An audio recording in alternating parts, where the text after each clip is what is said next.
that's a custom job, right? Well, we're gonna have to get a picture with it now, because this is our idea. Is that all the guests, like, we have to take a picture with the skull. Oh yeah. Oh, Yeah, definitely. Very Shakespearean style. Mancunian Hamlet. Yeah. That's the idea. Manclet. Manclet. Write this down. We want to do like a kind of. It's going to end up being like a Boaty McBoatface job, isn't it? Facey McFace face. Or something. Scully McSkullface. But that was your idea, combo. though. Yeah. Originally, wasn't it? The Hamlet, like, with the hands and that was the logo. Exactly. Yeah. To be or not to be? Oh, B. Yeah. Oh my gosh. Actually, why This have is we a not gold used mine. that tagline? Oh my god. This is why we have people on. Exactly. So they can do the thinking instead of us. Yeah. Okay, welcome everyone to another episode of MitPod, the Manchester Indie Theatre podcast.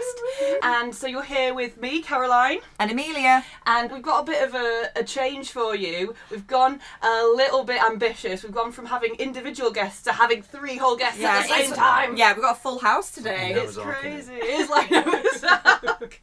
I don't know I why. don't think the maths adds up.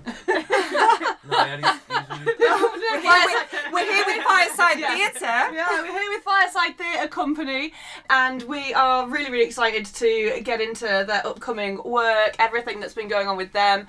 But firstly, I think what we need to do is go through our what's on the Manchester scene at the moment. So, what's on in Manchester? First up, we have the Greater Manchester Improv Festival, and this is on at the King's Arms from the 5th to the 7th of June. So this is going to be a selection of shows from local talent. So there are 20 shows in total, actually, and 4 workshops with tickets for just £5. And then we've also got, on the 6th to the 7th of June, modern spin on the classic novel 1984, adapted by Billy Hindle, and this is an Octavius Theatre Company production on at Salford Arts Theatre. We also have a couple of opportunities with Rocket Whip. They've got a scratch night coming on the 3rd of June at the Fitzgerald, and there are slots still going, or at least there were at the time that they contacted us. So if you have new material you want to try out in front of an audience in the areas of theatre, comedy, music, pretty much anything else, then get in contact with them via their socials. Tickets also are available via their socials, so it's at Rocket Whip on Instagram and Rocket Whip Productions on Facebook. Also, Rocket Whip have an audition call out for Luna, which is their upcoming musical fairy tale about loss. So if you have a good pair of lungs on you, then do have a look at their socials. Again, that's at Rocket Whip on Instagram and Rocket Whip Productions on Facebook. But that's that for the what's on. I think now it's time to delve into Our special guests. Our special guests, absolutely. So do you want to take it away with covering Fireside Theatre's bio there, Amelia? Yeah, I'm really excited to introduce our next guest from Fireside Theatre, a vibrant company born in January 2026 from the minds of Connor Mower, James Markland and Samantha Grace Wells. After reading the script for I've Been Expecting You Together, the company realised this was a story that deserved to be shared and enjoyed by all. From that moment, Fireside Theatre Manchester was formed with a vision to create work that is reflective, comical, dark and delightfully silly. Stories that spark conversation and bring people together, much like those shared around a fireside. We're actually joined by all 3 of the brilliant minds behind Fireside Theatre. Connor, James and Samantha, welcome! Hi. Happy to be here. See you. It's a strange experience being on something that you've listened to. Yeah. Putting your voices to your faces. Yeah. I'm the kind of guy who listened to it at 1.5 as well, so I feel like I should be talking very quickly. Oh, really? But now I can bring it down. Yeah, no, I do that as well. Yeah, you get more info through quickly then. Like, I've got a 20-minute commute. I can get it all in. Yeah. We can do 3 episodes on the way to work. Just binge Absolutely. it. Absolutely. It's getting bingeable now. This will be episode 7. I know, yeah, we're rolling them out now. We're So entering binge territory. But we're so excited to see you. We know, of course, you've got a production coming up on the Fringe, and we just recently had the wonderful Lisa Connor on, who runs the Fringe. she was fabulous. That got us so fired up for going to see stuff. So Yeah. it's really cool to have some people on who are going to be sort of populating the Fringe with great work. So yeah, I mean, where do we start? I guess what would be great to start with, guys, if you could tell us a bit more about you and about where this show came from, how long have you been working on it, and yeah. Well, I've Been Expecting You is a show that has been sort of in a process for almost 10 years. Wow. We made a short film, Yeah. Jim and I, in 2018, 2019. 2019. And unfortunately bad film, not good. It was my very first thing that I'd ever directed. Turns out you can move a camera. I didn't realise it at the time. It was just a series of very still shots.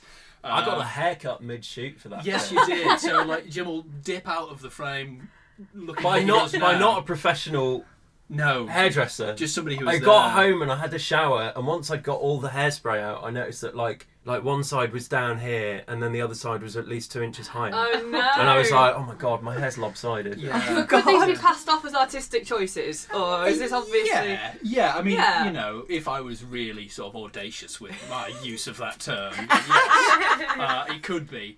But yeah, so we made that, and it's I shelved it because I couldn't look at it anymore. But it was just an idea that never truly went away, which. You know, when you're writing, it's those ideas that you have to sort of latch onto. And so I redrafted, and it's never just quite clicked. And then it was like late last year, I think you said to me, "Why don't we turn this into because it's just essentially a few people in a room." Mm-hmm. Jim said, "Why don't we turn this into a theatre piece? Let's make it a Fringe show."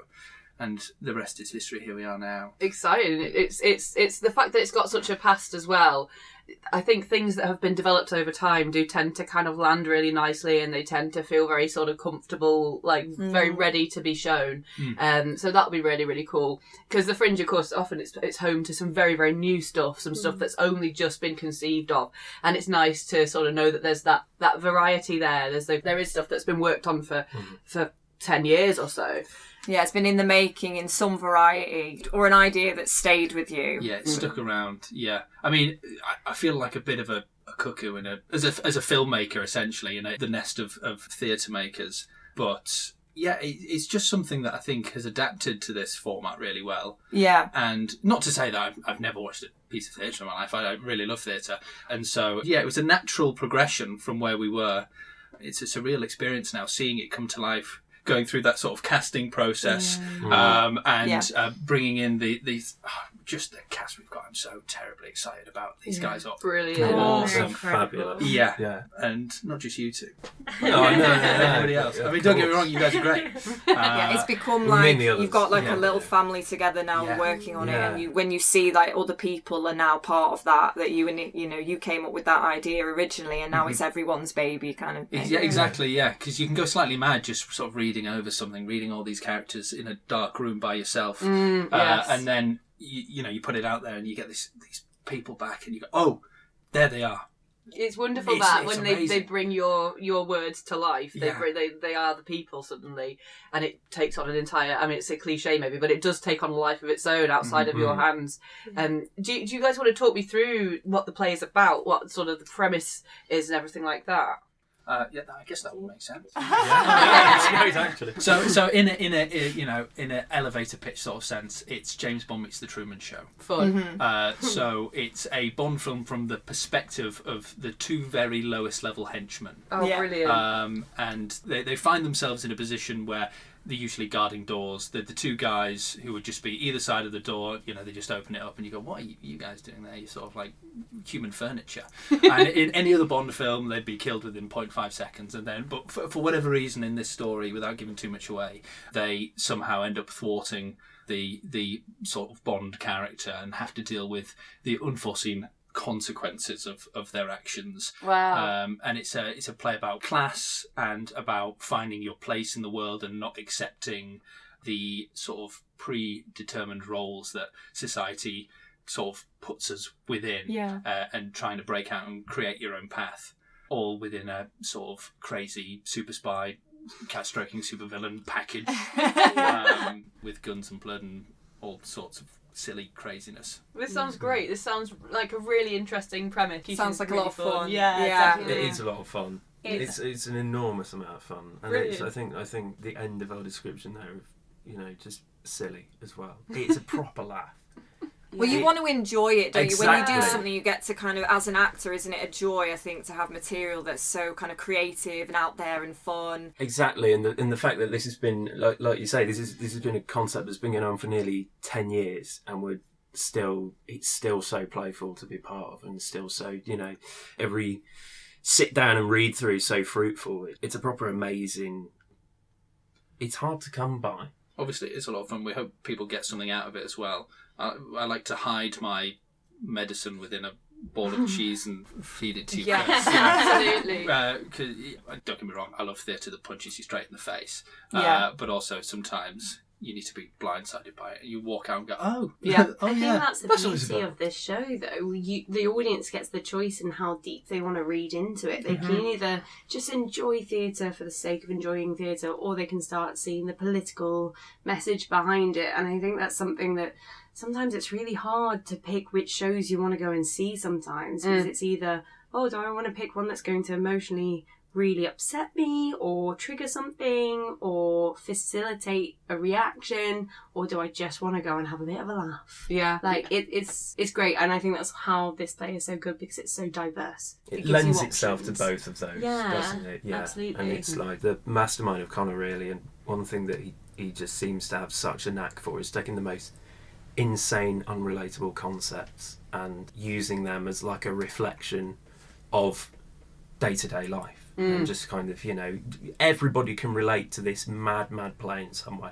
Yeah, that's brilliant, and I do echo your sentiments that there is a lot of theatre out there that it's very sort of hard hitting and it's very intense and it's very, the themes are heavy, and obviously your production is going to touch on a lot of personal issues, a lot of things that people will see in themselves, but at the same time it's fun, and I think sometimes that you can lose the fun when every piece has to be issue based, and issue based theatre is incredibly important, but there is so much space for laughter and fun and lightness that sometimes is missing or left wanting in certain programmes, certain events. So that's great to hear that you're sort of bringing that. Could I ask as well, like, we haven't actually delved into like your individual roles within the company. Sure thing. Well, I guess, we're all sort of, I'd say, equal partners in our company. In terms of this project, I'm the writer, I'm the director. But yeah, in terms of Fireside, I think what I love about it so much is I feel like we are very equal partners in terms of where we're heading as a company itself. It's very collaborative. Yes, but I think we all have our strengths as well. I mean, until I met Sammy, I don't know when I actually first met you. Oh my gosh, we met on a night out. We met at Marla.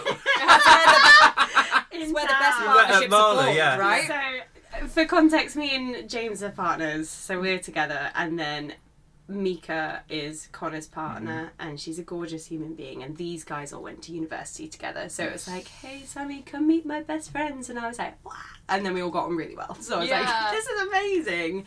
So we had a gorgeous night out, all got on, and then I think you were hosting like a games dinner party, weren't you? Was that it? Yeah, and then we had dinner. we were coming back from Wales. Yeah, And we've been on holiday. We've been on our jollies. And then we came and you were just like, can we just read this script? Like, it's a Fringe show. It's not long. Can we just read it? And I was like, yeah, go on. This is my bread and butter. Absolutely. And I remember reading it and laughing so hard that I was literally halfway through a line and I went, fuck off, that's funny. Line.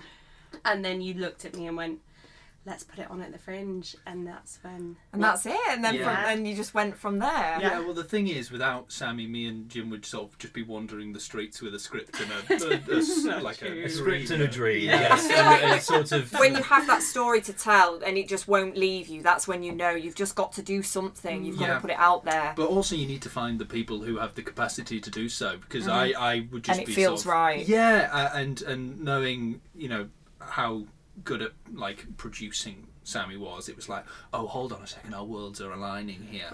And I mean, yeah, Jim's just such an absolute talent as an actor.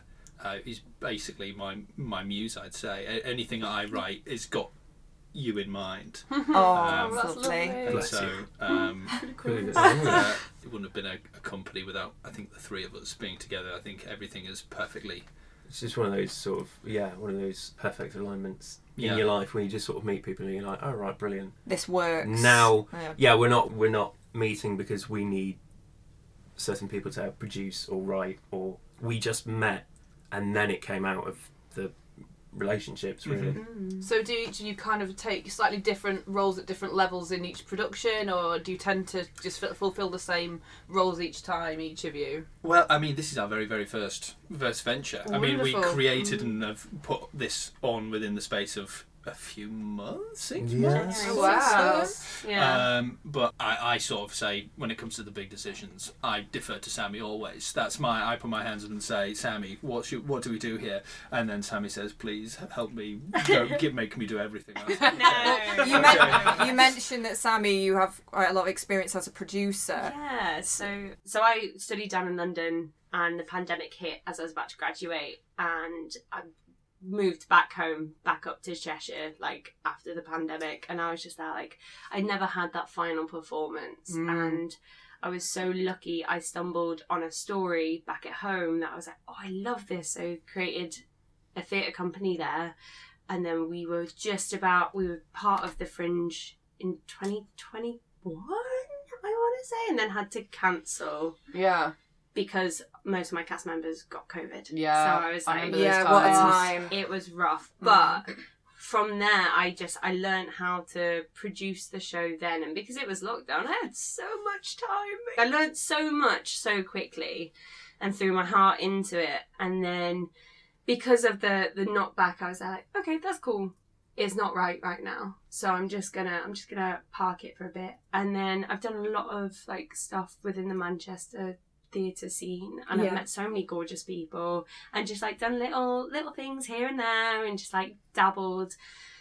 But like work's always been distracting me, like my day job, like my 9 to 5, and then Striking that balance as a creative can be tough. I have been in full-time roles as well, and when you're trying to sort of live that double life, I guess, of you're working this office in the day, and then by night you're going to the theatre, you're going on stage. Yeah. It's like, When do you have time to sleep? When do you have time to get enough sleep? Or to have that downtime. Yeah. It can be quite hard, and I think sometimes for some people, they can be on such an adrenaline like roll with it for so long, and then it can hit you hard. So it can be hard to strike that balance. Exactly, and crash and burnout is serious, and you've got to look after your mental health. Like, it's just so important. So I've been taking a back seat, and then in January I was so inspired by the script and by our conversations we were having. I was like, if I don't throw my all into this, and it's like, I'm still learning. Like, I've done producing bits in the past, but like this podcast has been a massive help. So can I say thank you? Oh, brilliant! That's so good. Thank you for coming on. Like, it's great. We're just excited to speak to like people like you, creatives in Manchester that are so excited about the work they're doing, and the way you speak about each other as well is so lovely. And I think a lot of the people we speak to with the companies as well, and the groups just have a lot of respect for each other and a lot of love, and I think that's what makes them such brilliant work as well. Yeah, absolutely. Yeah, I think we were talking as well about when you're choosing your team. This is back when, gosh, was it Bronte's episode? We were talking about choosing your team, and you have to, as well as having people with talent and the ability to put the work in, you also need people that you gel with, that you work really well with. You need a really good rapport, and it just makes things so much easier. So that's really, really cool. And it's so nice to hear that that the podcast has been helpful. You know, it's really, really cool. That's why we do this. So and just the unique perspective, like Schmoozing, your podcast now. Each episode, there's something to take away because it's from the perspective of somebody else, like listening to Lisa's and just getting so much from that in terms of because she created the whole thing. There's so many little nuggets of advice in each episode. I'm like, okay, writing that down, taking that away. So thank you guys. Oh, it's such a pleasure to do. And with Lisa's, there was stuff that we're learning stuff as well, actually, from all the great people. Everyone that comes on, they have so much to share, so much advice, and it's I think we're all in the same boat where we can learn so much from each other. 100%. What I'd like to know really is, individually, what drew you guys to being creatives? What drew you guys to entering the world of creativity, and specifically the madness of the madness arts? of it? What landed us here? Yeah, exactly. What did you do? Oh God! I know, why did we sign up for this? Yeah. I ask myself that regularly. It all started with my father. That was a boy. Yeah. Back in my day. Yeah. Do you know what? The earliest sort of creative memories I have are writing scripts and forcing my friends to play episodes of Doctor Who in the playground and sort of force them on these adventures. That's so and I go, sweet. no. I know you're having fun, but that's not the line. Like, guys, take this seriously. Oh my Like, come God. on, we're professionals. It's Yeah. like looking in a mirror here. Do you want to take over after David Tennant or not? Yeah. Start taking it seriously at a young age. You'll get there. Exactly. We have to have fun the way I want to have fun. And then from there, I think I wanted to be an actor for the longest of times. And then it was only after realising that I didn't even realise I'd been writing. I just had been. And I realised that that's what I had the most sort of passion about. And I don't know what it is. It's difficult to describe because I feel like creatives always have that sort of fire within them. There's that flame. And whatever you can do to sort of keep it afloat, whether that's sort of writing in your own time or like D&D for me is a big one. Just I know a lot of creatives who do D&D. Honestly, if you're an actor or if you're a writer, I would highly recommend, because it's just a way to sort of keep those muscles stretched. Improvisation. It's just so much fun, and it's a great way to do that whilst also unwinding as well and spending time with your friends. Yeah. And having a little bit to drink and seeing, Oh, it sounds great. Yeah. Honestly. I agree. That's such a great way to sort of get you being creative and like in a fun way that there's no like real pressure on it. Like you're with like your friends, like it's a casual setting, but you're still. I've promised for years that I'm going to do D&D, and I just don't end up with enough time in my life because like campaigns can take hours of your week. Sure, they can, but you can also run like we're just going to do. This is a 2-hour session, and it's going to be start to end. We're going to go through the full character arc here. You're going to choose this character. You're going to choose where you want their journey to be, and we're going to hell or high water. We're going to get to the end of this. Brilliant. Maybe we should do that. Get like an actors D&D. Spin-off podcast. Yes. Oh Yeah. wow. A critical role. MOT, Watch D&D. out. Yeah, we're coming for you. Fine. But yeah, then that developed into filmmaking after that, and that's where I've been for the longest time. Although my school was really great for theatre, taking us out on trips. I'm from Yorkshire somewhere, and they were really great with that. So I had a lot of that experience going out and watching pieces of theatre. So it's not a completely foreign thing for me to be sort of in this area. Yeah. That's interesting though, because I actually did start in short films as well before venturing into theatre, and I think that Manchester scene is brilliant for theatre, and I've absolutely loved over the past few years getting more involved in theatre shows and in fringe theatre.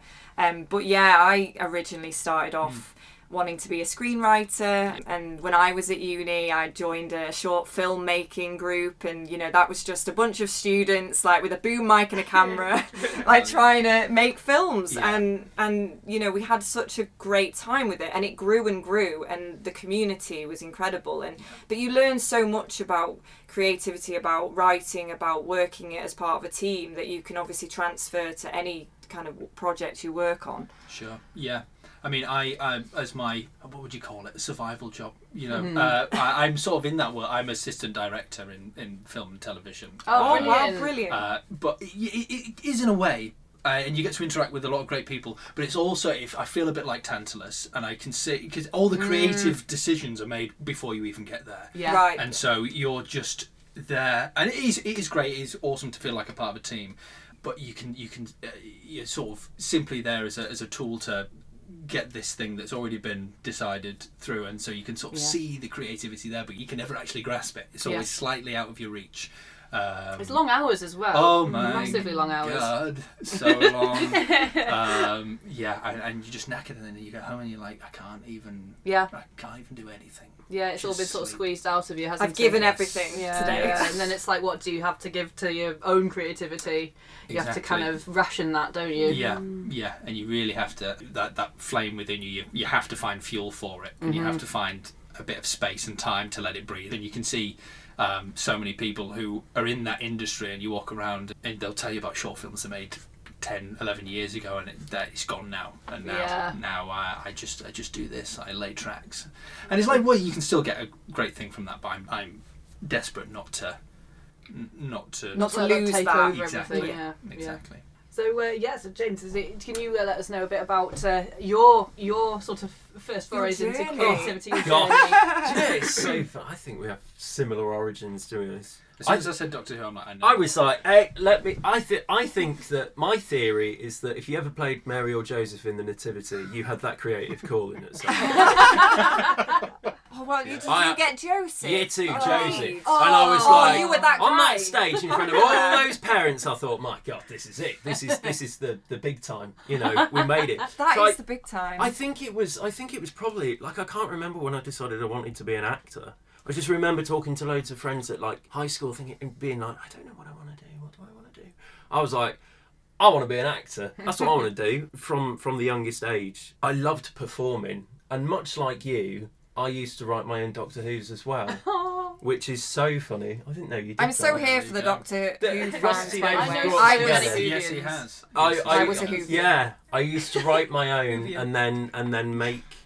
To be honest, I probably when I was starting out creatively. I mean, when I was 10, I would write and make my own animations, and that's kind of where my love for creating stuff came from. And I would voice them as well. That's and so then it was cool. like, That's amazing. yeah, they're still out there somewhere on the ether. I'm not going to give you the link. They're genuinely very good. I wouldn't go that far. But it was just kind of that creative outlet that I had. That was my hobby when I was a kid. And I was like, God, I love doing this. Because it's just kind of like, it's the biggest playground in the world. Yes. And yes. it's like, when you get to an adult, it's like, wow. I mean, obviously... Finding that playfulness again can be quite difficult, but I think it's yeah. amazing as an actor, because that's what they always say, isn't it? As an actor, you know, you should be playful. You should find that inner child and want to be playful. There is an element of fun to everything that you do as an actor, and it's super playful. It's the world's biggest playground. And I think, you know, the idea of being able to do that, to also try and pay your bills with, is brilliant. So it really was that, and then it was, you know, that kind of made every decision from a young age, you know, through my GCSEs to my A levels, and then going to university. I went, and obviously we met at Salford. We were both Salford uni students. Oh, and really? Yeah, and then we very quickly cottoned on to the fact that we both like films a lot. Yeah. And started talking about films, and then 9 years on, here we are. Pretty much. Salford Unis seems to be cracking for creativity, Oh, filmmaking, everything like that. was- Like I know a few people that's graduated from there, and it seems to have Yeah, been very I think it's radio, film, and any kind and documentary even as well. I think Sure. is there a lot Yeah. for the technical we did side. a weird little course called Medium Performance, which is sort of the strange sort of. It's the love child. of Yes, if you want to work that's the behind the word. camera and if you want to work in front of it, which was to be honest, that was a big help, because it was, you know, up until that point I'd only ever done theatre. I'd done theatre work and stuff, and then they were like, you know, you get to university and they're like, okay, now we're going to bring it all right down and teach you, almost reteach acting. That's But amazing. here's how That's you're so gonna do it in front of interesting. the camera. Yeah, when you've kind of come from the theatre background Yeah. and then going to screen, because then you have people that go from like screen to theatre and it's making it all bigger. Yeah. So it's interesting when it's the other way round. It's like being caged and having to sort of learn to then... Oh, I can't move. Yeah, in and the it's shot. like, oh, okay. It's having to learn to have that playfulness in a completely new, confined environment. Yeah, which is a really huge internal. learning curve for me. I mean, it was, you know, I was very lucky to be taught by some, you know, incredible people who are working in that industry still to this day. That's what got me here. And then Sammy, Where's your background? origin? Yeah. Your origin story.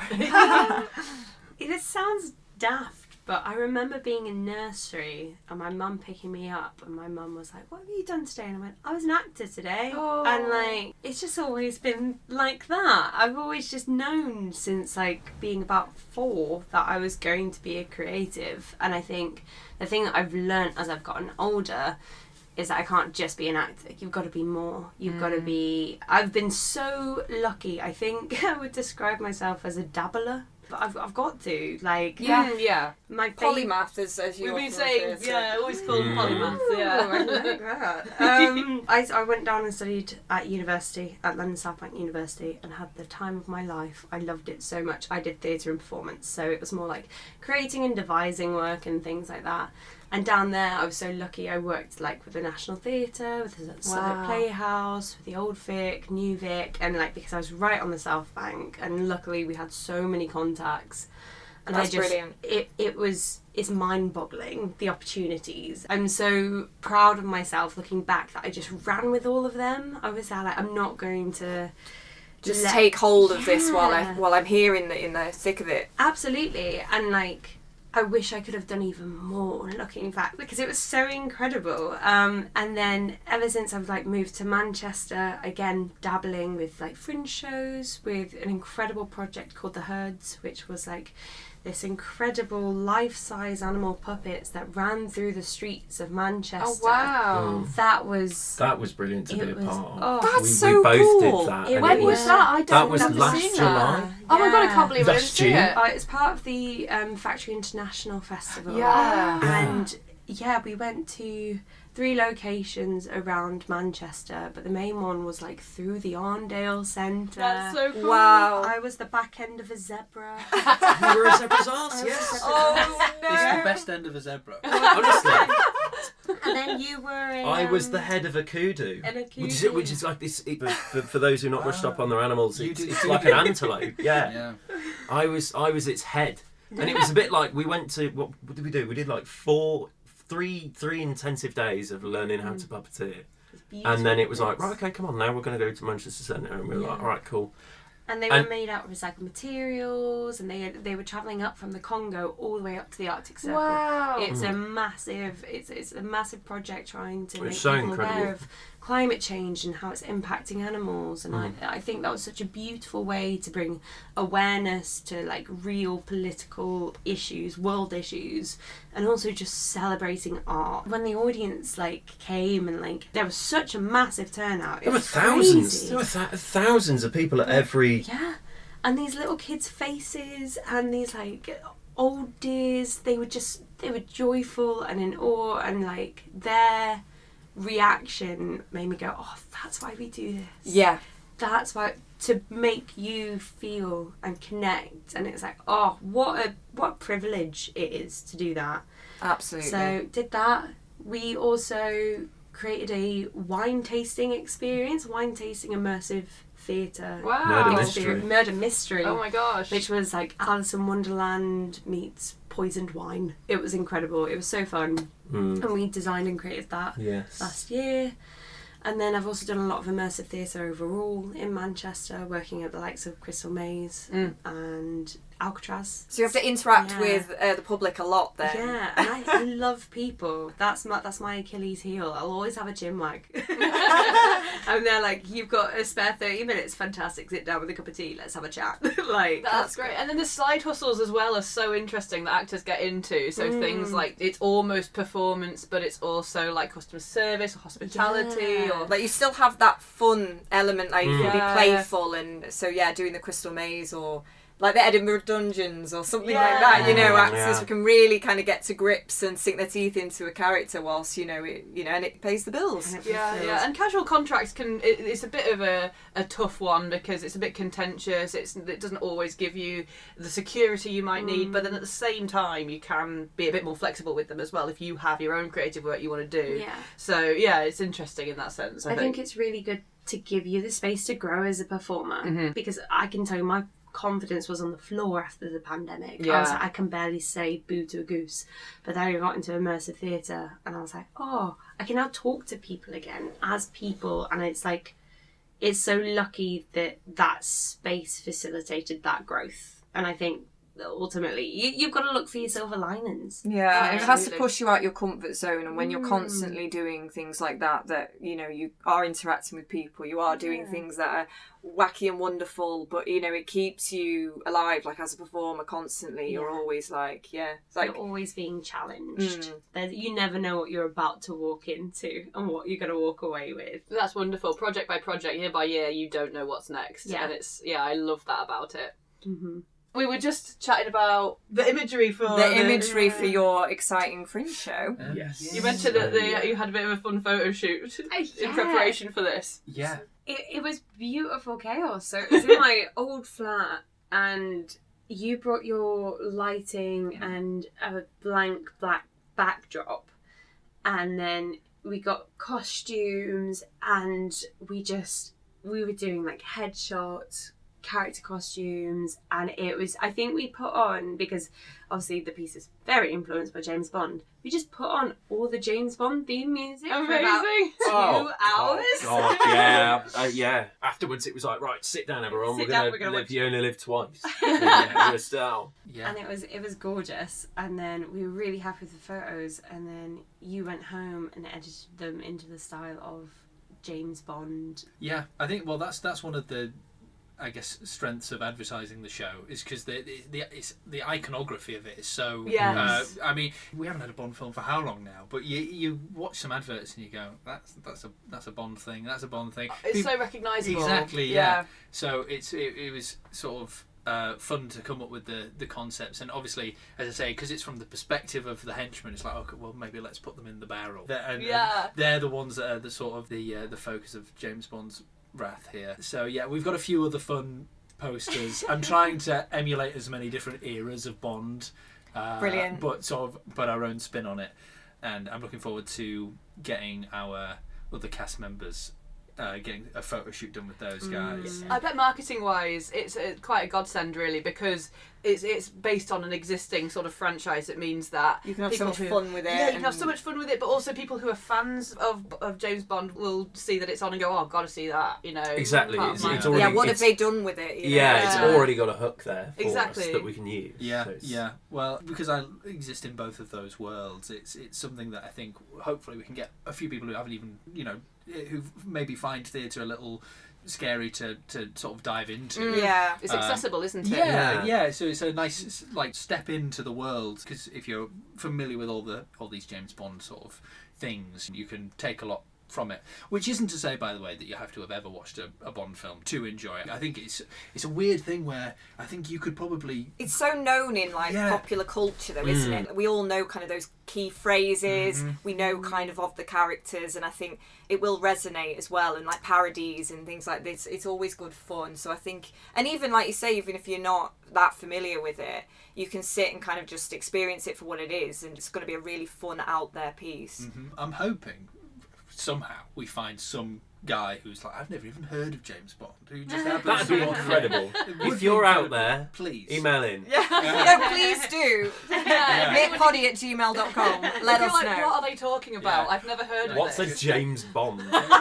Who's he bonding with? Come along and see it, and I'd love to know your opinions about it. Yeah, how do you perceive this as a complete fresh person to this whole world? Yeah. I think that's where the balance between being a fun parody of classic spy genres melded with presenting a story of two people who are at the absolute bottom of the barrel of their careers and are sort of stuck trying to figure out what they're supposed to do with their lives and trying to figure out what they're supposed to, which I feel like, especially for a lot of performers, have been in that kind of position where you're you get thrown out into the big wide world, you don't have an agent yet, and you're like, okay, where do I go? What do I start with? Like where do you even start? Without giving too much away, there's a lot of parallels with the sort of creative world and people's approach to sort of tackling how to break into an industry, how to follow your dreams, or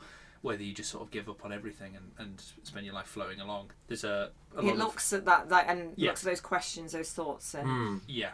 Well, it sounds like very pertinent themes. I think a lot of people will watch it and go, yeah, okay, I get that. I know how that I've feels. had I've been a there. moment like that, or of not knowing kind of where I'm going now, or sure. what I'm doing. I think it can be, being a creative. We know how much we all love it, being creatives, but it can have its difficult moments when, what do I actually do right now, or what should I be doing? Like, what's the expectation? I'm looking at other people. What are they doing? Like, how come I'm not? You can kind of go down a spiral with it as well, and it's finding kind of your place in the creative world and understanding that you have something to offer that is unique to you, and you should do that, and we should support each other in doing that. Yeah. It's especially in an age of like where you can go on your phone first thing in the morning and see what everyone you went to school with is now up to, and how many children they've got and how many houses they've got and stuff, and it's and it can feel very much you can get into that rut of like, where am I going? And you can feel directionless, and it's kind of that part of the play where it goes, it's it's all right,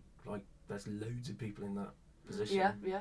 But I think as well, We see you. Yeah. one of the frustrations about being a creative as well is that you have boundless capacity to do things and to create things. Yes. And you think, I've got all this and no one wants it. You know, like, or I've got all this and it's like, okay, but what about now? I've got so many ideas. Like, do I go with this? Do I go with this one? Or, and you can But a almost lot get of the time- paralysis from... You can, and a lot of time you're knocking at doors and you get knocked back from auditions and you get sort of throwing stuff at a wall. It feels like sending emails out to venues or sending emails out to organisations, and so when then you start creating your own work, as you guys are doing, it kind of circumvents that sort of blockade, doesn't it? It kind of, because it's so competitive and it's so sort of saturated that sometimes you just need to go, do you know what? I'll do it myself. I'll do it myself and everyone will see how good it's going to be. It's like you were saying earlier about very quickly learning that you cannot just be an actor. It's very true, and I think that's something that we're now no longer all actors. We are all actors and producers, and we're also doing props and costume and casting and set and marketing. Yeah.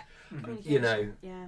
I think that is the case for so many performers in the Manchester theatre scene as well. You know, there's the whole self-promotion, conceiving this idea and actually bringing it to a stage. There's so much that must go into that, and sometimes, you have to kind of wear lots of different hats to make that happen. Well, we've talked about this before as well, of learning those skills. That can feel quite daunting, but I think we're in a very supportive network full of creatives that know so much that we can learn about that stuff from each other, and just take that pressure off yourself as well. Yeah, I'd say in the same vein though, one thing I found great about this experience, especially coming from a filmmaking background, is you can make something and then go, I never want anybody to see this ever, and put it away in a box and leave it forever.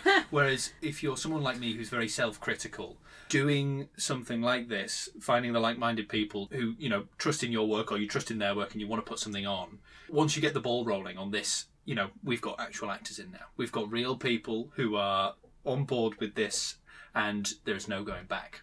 Yeah, that's so true. There's no putting this away.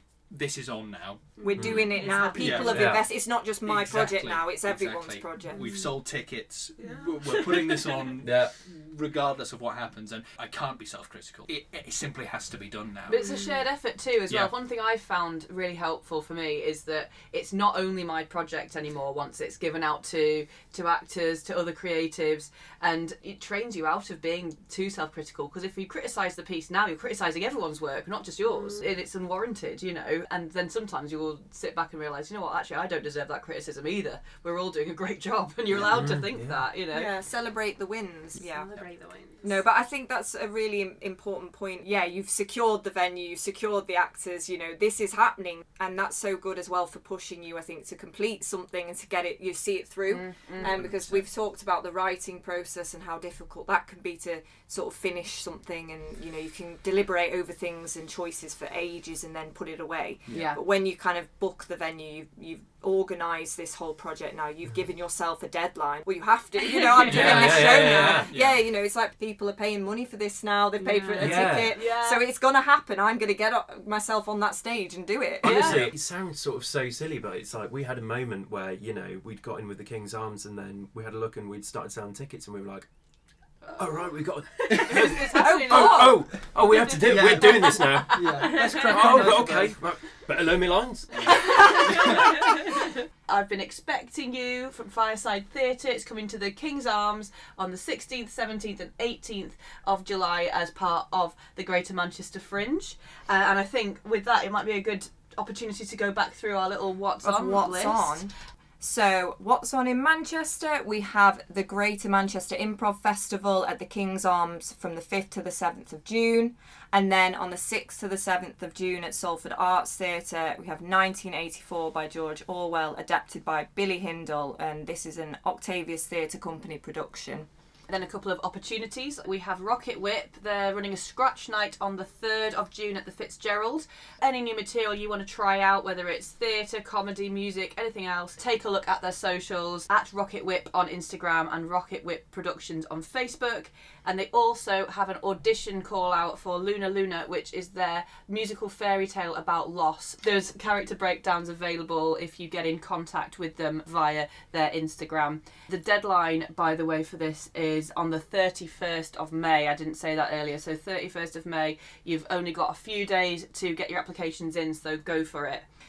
This has been absolutely brilliant, by the way, guys. We've absolutely loved talking about it. We've had a hoot. Yeah. Yeah. Thank you for having us. And a holler. And a holler. And a hoot and a holler. Like, we can't ask for more. Well, as a kind of final sort of parting moment, do you guys have any kind of insights or thoughts or, you know, advice to give anyone else who wants to be a creative on the Manchester scene at all? Yeah. Do what we've done. Which by that sounds really obnoxious. I'm going to tell you about, but I think you know, the one big learning curve, like you said, is don't just be an actor. It's an industry where you've got to. You can't get in it to prove yourself. You've got to prove yourself to get into it in the first place. And it's like, find those people, find those, you know, if you've got a script, find actors. If you're an actor, find people who love directing or love writing and just put something on and just film it. And just give it a go and just stick it out into the ether.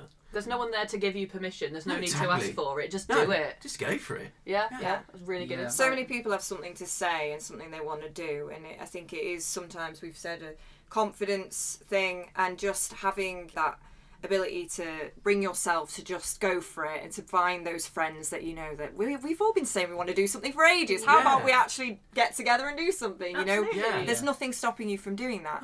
No. Yeah. And even if you're by yourself, like, there is never any harm of starting again. That's the most exciting thing about life. You get to reinvent yourself time and time again. You'll get boring if you stay the same. That's so very change true. and embrace it and enjoy it. You may as well. There's no time limit, there's no pressure, just whenever you want to do that. If you want to try something, go for it. And the scene's so accessible. There's always people you can reach out to. If you've been doing something on your own for a while and you feel like you want to get a team together, it's so straightforward and easy to do. You know, just come to an event and you'll meet a bunch of people who could very easily help you and are very talented. Well, can I do a massive shout out to the Manchester Fringe, like coffee mornings? Yes. Lisa mentioned this to us. These are Incredible. So yes. we've been to every single one now, and we've met so many other creatives. We got so much advice from Lisa, from James, the head of marketing in the Fringe. Like, they've helped us out so much, and that's just from turning up and them going, here's a coffee, let's have a chat. And it has been such a welcoming space. Yeah. I don't think we would be where we are without that right now. Not at all. And I feel like as a company we're so much more confident and excited because we feel so part of the Fringe and so supported.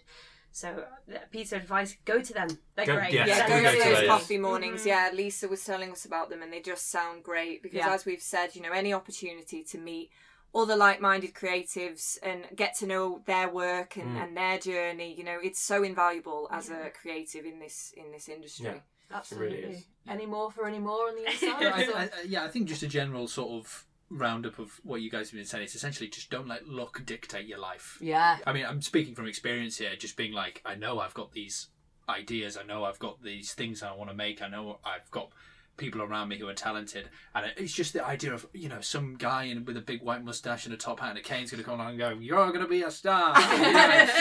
Kid, you're going places. Exactly. It's not 1973 anymore. Like, you don't get the Spielberg treatment where someone just picks you up off a desk and says, you got to go make this for me. It's like, as we say, you have to be as proactive as possible. Yeah. And I think that was great in the sense of if there was someone like me who's written something and you don't know what to do with it, seeking out, don't necessarily look for producers, look for actors who you think will be great in it, because if they love the piece, they're going to help you have the drive to then get it made. If they think, oh, this is great, I'd love to be in this, let's try and make this together, and then, you know, you just immediately going to expand your group and all those little flames that you've got are going to come together. Yeah.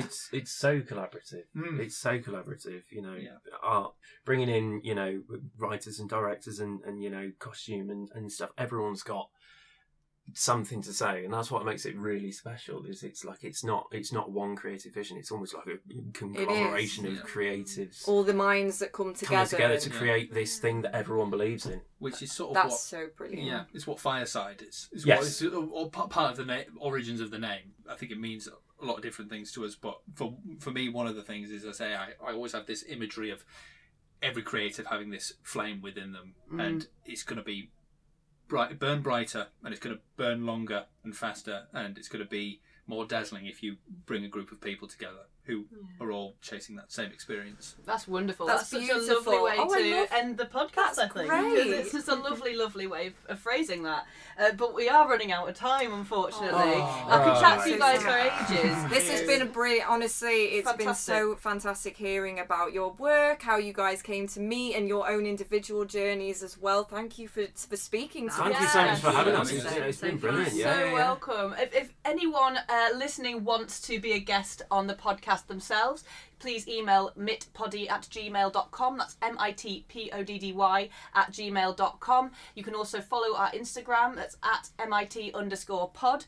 You can ask us questions. You can send us voice notes. You can send us emails to read out. You don't have to be a guest. If you've got an event on, if you've got an opportunity you want to give out, let us know. We'll shout it out for you. And yeah, that's that. It's just been fantastic to chat to Fireside Theatre Company, and we wish you all the best with your production. It's going to be brilliant. Thank you. Yes, thank you. Well, from both of us at MitPod, thanks so much for Thank listening. you so much, and thank you to everyone listening.